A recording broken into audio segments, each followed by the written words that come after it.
Josiane Ramos Ferreira, nossa psicóloga de plantão do programa Nossa Casa. Seja muito bem-vinda, viu? Obrigada, querido. Cê... Bom dia. Bom dia. Que delícia estar aqui. Obrigada. Você brincava de gatomia? Você brincou de Não é gatomia? do meu tempo, viu? Isso é mais moderno. Mais moderno? Liga o Eu seu tenho que ligar microfone. aqui, ó. Olha lá, Liga desligou. liga. Aí. Aê. Pode falar tudo de novo. Pode falar. Ai, bom dia! Bom dia, Bom obrigada dia. pelo convite. Não brinquei de gatomia, eu falei que isso é mais moderno, É não mais é do moderno? meu tempo. Não, não é. Ai, gente, vamos deixar Fala isso sério. pra... Olha, Vocês nunca ouviram, gente? Não, Vocês estão agora- falando sério? agora eu Não, já entendi. ouvi sim, já ouvi Ah, falar. tá. Não brinquei, não brinquei. Não brincou? Agora, Que pena. agora eu comecei a entender por que ele gosta tanto de defender os animais agora. Mas vamos lá. Olha, gente, a partir de agora, o nosso WhatsApp tá aqui na tela. Põe aí, diretor, você pode estar mandando a sua mensagem, tá? Que a Josiane vai estar esclarecendo algumas dúvidas sobre ansiedade. Então, para você que está nos assistindo, né, e tem probleminha aí de depressão, tem problema de bipolaridade na família, Que ou você falou que eu tripolar. sou? Tripolar. Tripolar. É, porque você é tripolar. Você pode estar mandando seu WhatsApp para o 99467-2500. Esse é o WhatsApp da produção. Vou pedir para nossa diretora já ficar aí com o WhatsApp na mão. Qualquer dúvida, qualquer pergunta, ela já passa aqui pra Fora gente as na perguntas hora. que já tem aqui, né? Então, um monte aqui já, né? Que já o pessoal já enviou o e-mail aqui pra gente. E vamos falar um pouquinho. Existe a bipolaridade, a ansiedade e a tripolaridade? Não, a tripolaridade Eu sabia que não. ia Não existe. Eu sabia. Pois eu vos apresento a tripolaridade. Hoje ele pegou no meu pé, gente. Ai, só por Deus. Vai. Ai, pois é. Deixa quieta. O transtorno afetivo bipolar, ou como antigamente era chamado, psicose maníaco-depressiva, é diferente da ansiedade e da depressão. Psicose maníaca depressiva, você. Tá bom. Chega. É melhor falar bipolar ou eu posso Eu sou chamar uma pessoa você? bipolar. Tá, então Vai. tá bom. Como o próprio nome diz, tem dois polos. Certo. Tem um polo que é a depressão, outro polo que é a mania. Como que a gente faz para avaliar? Eu trouxe aqui para vocês conhecerem, quem não conhece ainda, o nosso manual, que chama Manual Diagnóstico Estatístico de Transtornos Mentais, que é o DSM-5. Esse livro aqui, ele traz as classificações das patologias. Então, vamos supor, chega uma pessoa no consultório e começa a me dizer que ela se sente deprimida em uma determinada época da vida e depois ela se sente em mania.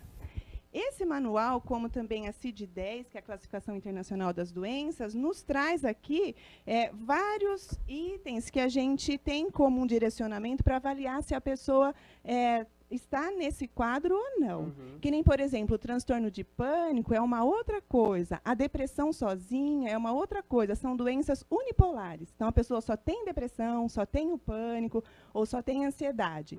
Agora, a bipolaridade, ela vai uma época com depressão, outra época com a mania.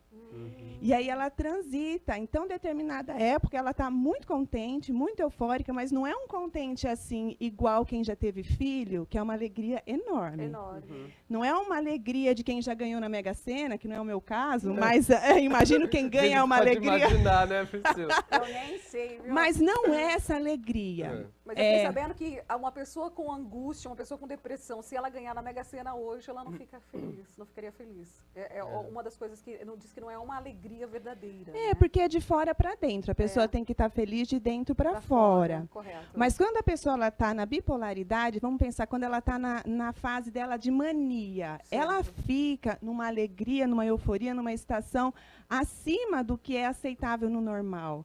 Então, ela chega no ambiente, ela conversa com quem ela não conhece, mas, assim, exageradamente, conta coisas íntimas para pessoas desconhecidas, dorme muito pouco e tem muita energia, arruma guarda-roupa de madrugada, dá muito conta de muitos Nem trabalhos. olha pra mim, eu não falo isso não, lindo. Não dorme, Pri, não dorme, a Eu pessoa durmo, não graças dorme. a Deus, eu tô dormindo bem.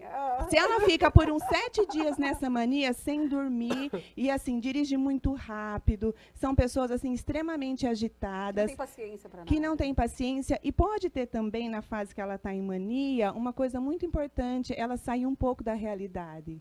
A pessoa se achar muito onipotente, começar a sentir maior do que as outras pessoas, sentir Nossa. superior. E, às vezes, ela sai um pouquinho da realidade, parecido com a esquizofrenia. Por exemplo, assim, sentindo que é a princesa Elizabeth, sabe? Nossa. Sentindo que é um artista muito importante, ou filho de um artista. Então. Pode ter esse quadro, inclusive. Por isso que quando a gente fala assim, pessoa bipolar, né? Tem muito isso hoje em dia. Tal pessoa é bipolar, porque às vezes ela está com humor numa hora, outro humor na outra hora.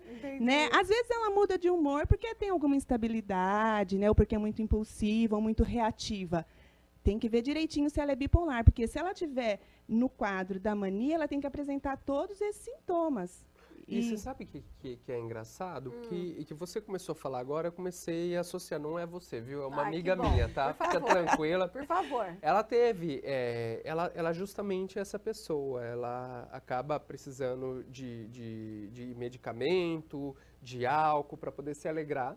Né? E fora isso, ela é aquela pessoa que dirige rápido, que é ligada nos 220, não tem tempo para ir embora dos lugares, quer curtir até o final. Ela é pilhada desse sentido. E teve um momento da vida dela que ela começou a confundir o real com o imaginário e ela começou a achar que ela tinha algum tipo de poder, sabe? Ela chegou a um ponto que ela teve que ser internada. E ela achava que ela estava grávida do Espírito Santo. Nossa. Uma coisa assim fora do normal. E uma pessoa lúcida, uma pessoa formada, uma pessoa que trabalha, que dirige, que está muito bem hoje, né? Mas do nada ela saiu fora do plumo assim, nesse sentido.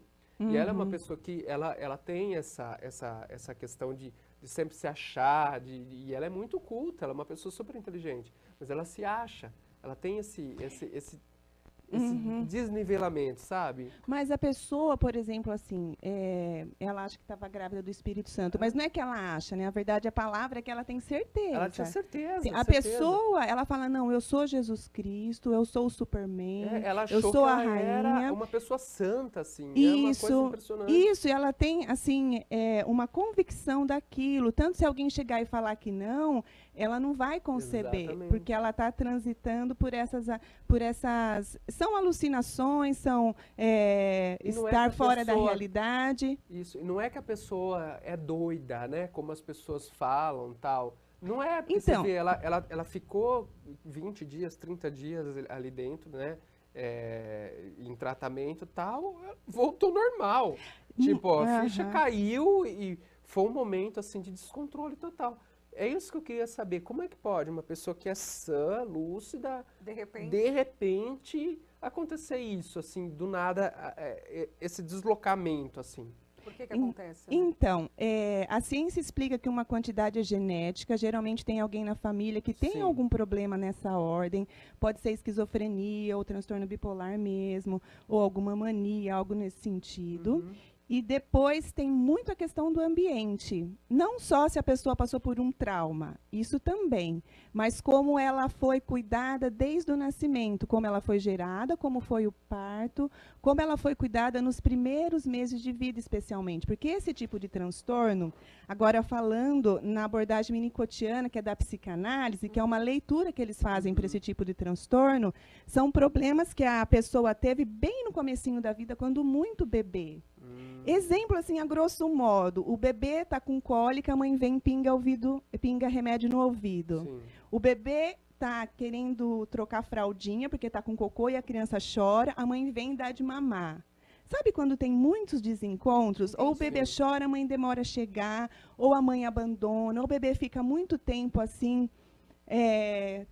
abandonado mesmo, num canto. Esse período da vida é onde se formam as patologias mais graves. A esquizofrenia é uma patologia muito grave que acontece nessa época, que é quando a pessoa sai da realidade e não volta.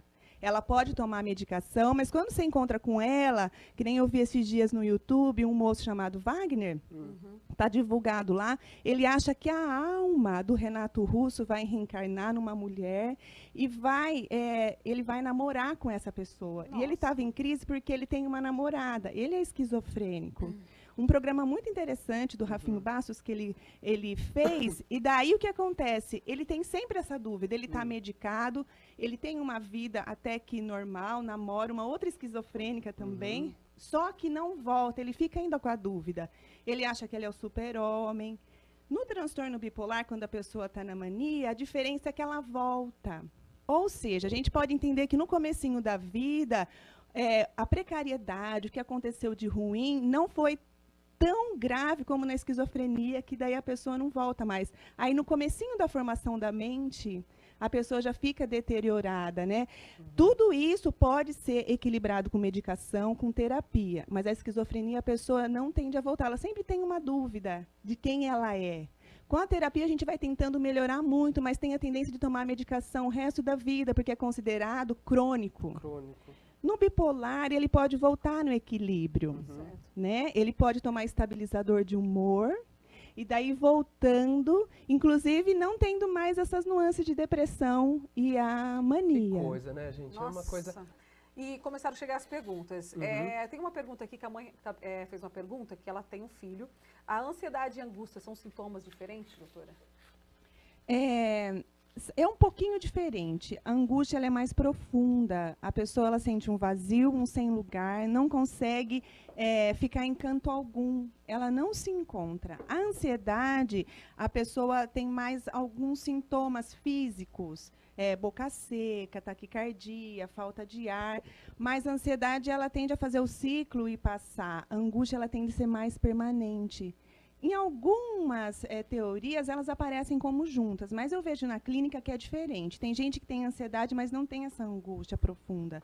A angústia é mais aquele vazio, sentir assim que não tem nada dentro de si, um aperto no peito. A ansiedade já dá mais o disparo no coração, a agitação. A angústia é algo mais profundo, mais denso, mais tenso, assim. Ok. Tem mais aí, Gui? Tem várias perguntas assim, aqui né? já, né? Porque a gente começa a pensar, né? Eu acho que você falar, né, com uma psicóloga, você está exercitando, né, o teu jeito de pensar. É uma visão que nós, que somos leigos, não temos esse acesso. E eu acho muito bacana quando você vem aqui, doutora, no programa, porque leva muita informação. Com muita gente está em casa assistindo e às vezes tem as dúvidas e não sabe por onde tirar. Ou às vezes o tempo que tem dentro de um consultório médico ou dentro de uma, né, dentro de um consultório com uma psicóloga é muito rápido. Às vezes vai levar o filho, tem que deixar o filho, sai. Às vezes ela fica sem compreender, né, o processo. Ou às vezes está passando algum problema em casa, né, e não tem noção. Então, essa visita sua aqui no programa Nossa Casa, você pode ter certeza que é de grande valia para a sociedade, não só para Americana, mas para todas as cidades que nos assistem. Você pode ter certeza que isso está sendo muito bom e está ajudando muita gente, viu, doutora? Obrigada.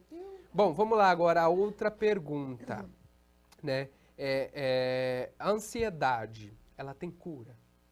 Ansiedade tem, transtorno de pânico tem.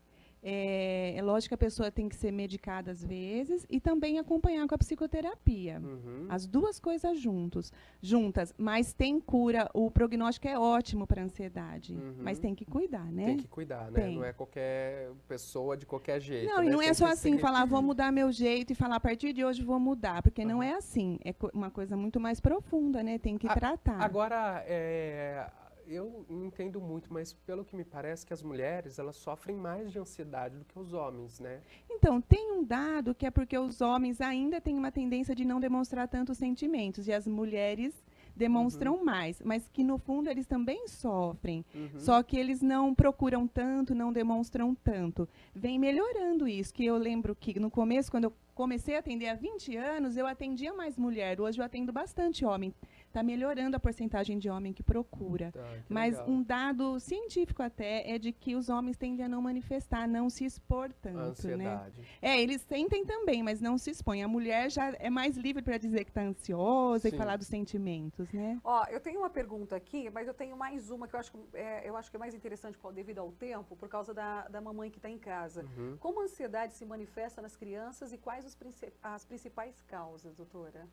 Isso é muito interessante porque assim a criança ela está desenvolvendo, ela está formando a personalidade dela. A gente tem que tomar muito cuidado porque tem que avaliar essa criança em específico e qual idade ela tem. Porque muitas vezes é da fase do desenvolvimento dela. A criança fica agitada, fica ansiosa, ela fica aparentemente desobediente, mas é porque ela não está processando ainda as informações. A gente fala, não faz isso. daqui a pouco ela está fazendo de novo. Ou uma criança que está muito agitada, às vezes é natural do desenvolvimento. Então, a gente tem que pegar a criança e avaliar, ver que fase que ela está, se é natural ou não. Agora, se ela fica muito tempo agitada, se ela fica muito tempo inquieta, ela pode ter uma hiperatividade, pode ter um transtorno de déficit de atenção, né? Como que a mãe faz para avaliar isso? Ela teria que entender do desenvolvimento. Se ela está, assim, preocupada com isso, é bom levar numa psicóloga para avaliar se a idade daquela criança e o período que ela está agitada é normal do desenvolvimento. Se a psicóloga falar, não, já está fora, já passou da época, tudo, aí então a gente vai avaliar, vendo se ela tem algum tipo de transtorno, porque hoje, o que a gente vê muitos psiquiatras, inclusive da infância, da adolescência, muitos psiquiatras cuidando de criança e dizendo que algumas patologias estão se manifestando na infância. Inclusive, queria pedir só uma licencinha para vocês, nós vamos falar sobre o autismo, dia 3 de dezembro, ali na AMA, que é um probleminha que começa a aparecer com 3 anos de idade, né? Certo. Quando a criança fica muito ensimesmada, não se relaciona, né? A gente vai falar no dia 3 de dezembro, uma manhã, com psiquiatra, Dia com 3 de psicólogo. dezembro? É, ali na AMA. Na Pode AMA. chegar e já fazer inscrição direto lá, ou fazer inscrição no meu site também. Certo. E aí vai falar muito das crianças, das patologias que começam na infância. O pessoal tá todo mundo convidado, inclusive vocês, Que legal, viu? bacana, Eu acho que é informação, não é, Guilherme? Igual você falou. Qual que é o seu site para quem está em casa e quiser fazer a inscrição? www.josianepsicanalista.com.br. Legal, bacana. Aí pode fazer inscrição e vai falar das crianças, das patologias que se manifestam já, né? Que nem o autismo é uma delas. O transtorno bipolar também pode se manifestar, o pânico pode se manifestar, mas tem que avaliar. Eu tenho até o cuidado de falar assim no ar, porque senão a mãe pode achar, está com esses sintomas, está ansioso, hiperativo ou com pânico. É melhor avaliar a criança, porque tem que olhar a idade, tem que olhar muito bem o amadurecimento dela, às vezes é normal. A agitação é parte da criança, né? Então a gente tem que avaliar direitinho essa criança. Uma pergunta rapidinho, vai. Eu tenho uma dúvida pessoal, entendeu? É assim, e eu tenho certeza que a mãe está em casa vai falar assim, eu também tenho essa dúvida, Priscila. Porque uma criança, por exemplo, uma criança de 13 anos hoje, por exemplo, vamos colocar assim meu filho. Hoje o meu filho, 13 anos, está atrás de namorada. Tem meninos da idade dele, de 13 anos, está brincando ainda de bola e de carrinho. É o amadurecimento, Pri. O desenvolvimento de cada um é diferente. Então, tem uns que têm dificuldade de largar a infância. Tem uns que têm já uma rapidez para entrar na adolescência. E também a ver com o sistema familiar, a ver com genética, tem a ver com o ambiente, quanto que essa criança é estimulada ou não. Tem mãe que segura muito para ser criança. Tem mãe que não quer que a criança cresça. Tem tudo isso a ver. Agora, você falou da adolescência, o transtorno bipolar, ele se manifesta especialmente na adolescência. Porque na adolescência eles vão reeditar a infância. Nós todos. Quando passa pela adolescência, a gente está reeditando e tentando organizar o que a gente passou por dificuldade na infância. Bacana, e às vezes vem à tona, por exemplo, o transtorno bipolar. Agora, cada um entra no seu tempo. Agora, se está muito atrasado, se já está com 16 anos e está com comportamento infantil, né? Daí a gente tem que avaliar. Porque hoje, olha o tamanho desse DSM. Está cheio de coisa aqui para a gente tentar entender. E eu fui começar a amadurecer com 21, 22 anos de idade. Até meus 20 anos de idade, eu era molequinho de tudo, não queria saber de nada, era criança mesmo. Brincava de gato Mia. Brincava. E é engraçado, Josiane, que até o meu físico, dos meus amigos, da minha turma, eu fui o último a desenvolver. Para você ter ideia, eu fui ter pelinho na perna com 20 anos de idade. Então, teve uma questão hormonal também, né? Eu era muito mesmo, eu era pequenininho, magrinho, não era feinho, eu era bonitinho. Eu era bonitinho. Faz. Eu era bonitinho e era requisitado ainda, as meninas. Mas eu não, era bobinho demais, sabe?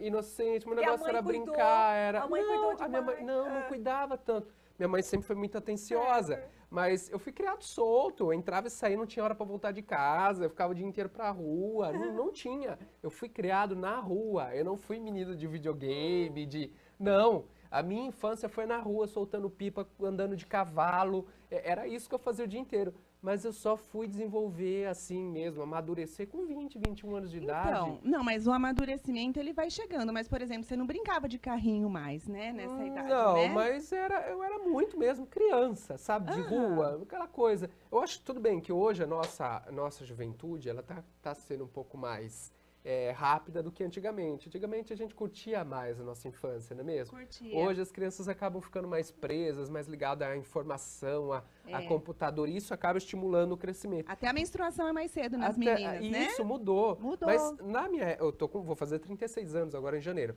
Mas na minha infância, eu lembro que os meus amigos já era tudo já com cara de homem, já tudo com pelo no corpo, já todo mundo já marrento. E eu era lá o oba-oba, o amigão, o que queria ficar brincando mesmo o dia todo. Eu era assim. Mas vamos lá, doutora, Bora. deixa eu perguntar para você mais uma vez. As pessoas estão ligando, perguntando. Facebook para fazer também a inscrição para poder estar no dia 3 de dezembro, isso mesmo? Isso, 3 de dezembro de manhã, www.josianepsicanalista.com.br. Nós vamos falar sobre as crianças especialmente e quando entra nesse espectro autista, que é muito sério. Muitas crianças hoje estão com esse comportamento, com esses sintomas, né? E as inscrições podem ser feitas no dia também? Pode ser feita no dia, a pessoa pode chegar lá direto na AMA, que é na Associação dos Médicos aqui na Avenida Brasil, a partir das 8 horas. Vai ser das 8 ao meio-dia, com neuropsiquiatra, neuropsicóloga, psiquiatra, psicólogos, vamos estar discutindo sobre isso.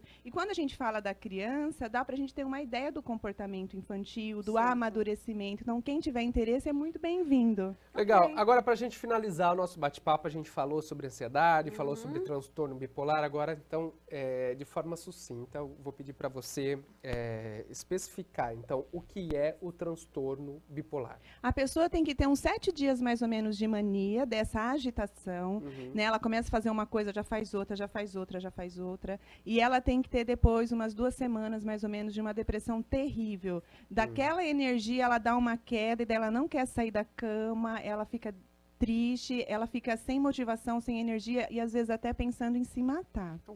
E depois sobe de repente e entra de novo nessa euforia. Então, se tiver essa bipolaridade, é uma questão da gente avaliar se está no transtorno afetivo bipolar ou bipolaridade, ou antigamente a psicose maníaco-depressiva. Isso é muito sério porque ela está dentro do espectro da esquizofrenia. Certo. Então, a gente nunca deve falar assim para a pessoa, aquela pessoa é bipolar, porque é muito sério isso, e a pessoa tem que cuidar porque ela fica muito agoniada. E com risco de suicídio, inclusive. E tem que tomar estabilizador de humor. E muito interessante que às vezes a pessoa está deprimida, vai ao médico e fala só da depressão. Ela fala, eu tô triste e tal. E daí o médico, às vezes, dá remédio antidepressivo e, às vezes, a pessoa tem uma reação, um efeito colateral que entra na mania. E daí ela vai para mania. Então, às vezes, ela só teve depressão mesmo, o remédio jogou ela para mania. Ou, às vezes, ela não conta da bipolaridade, né? Então, ela tem que ser muito bem avaliada, porque ela tem que ter os 2 polos. Porque daí não é antidepressivo, é estabilizador de humor que vai tomar e, às vezes, antipsicótico também. Então, tem que cuidar com a medicação e a psicoterapia, que é fundamental. Que legal, Josiane. Muito obrigado Obrigada pela sua participação viu? no nosso programa. Quem quiser procurar você através do Facebook, como tá? Josiane, psicóloga e psicanalista, ou 997461390.